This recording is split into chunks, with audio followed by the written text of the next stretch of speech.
after working in the cybersecurity and sort of crisis management world, where fear and uncertainty are constant, I guess talk to the audience about what you've learned about how fear impacts sort of like leadership communication.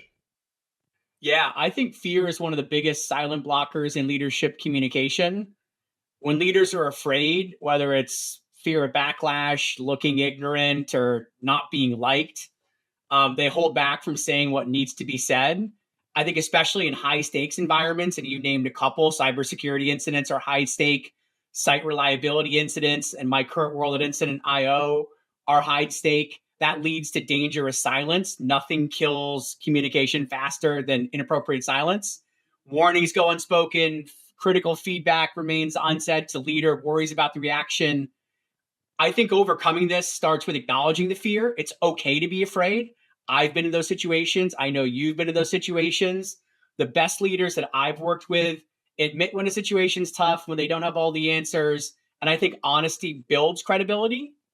So rather than letting fear shut down communication, use it as a signal to prepare, use fear with a purpose, and focus on the importance of the message rather than the discomfort of delivering it.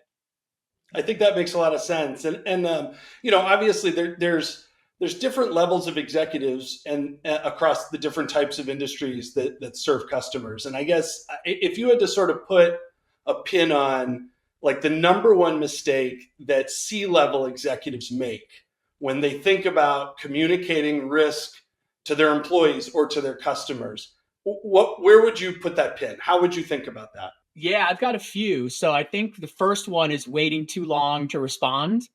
When executives play ostrich or bury their head in the sand, hoping an issue will go away and it doesn't, I think silence breeds speculation. If you don't speak up quickly, the narrative will get written for you. Obviously, your job as a leader is to control the narrative.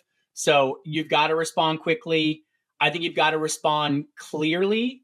When you overload communication with data and jargon, audiences are going to get confused. It's appealing to say, for all these very technical reasons, here's why something bad happened. But that's not the style of communication I think that works. I think stakeholders want clarity, not an information dump. I think people who fail to acknowledge emotions, right? We talked about this. Risk creates fear, uncertainty, and often anger.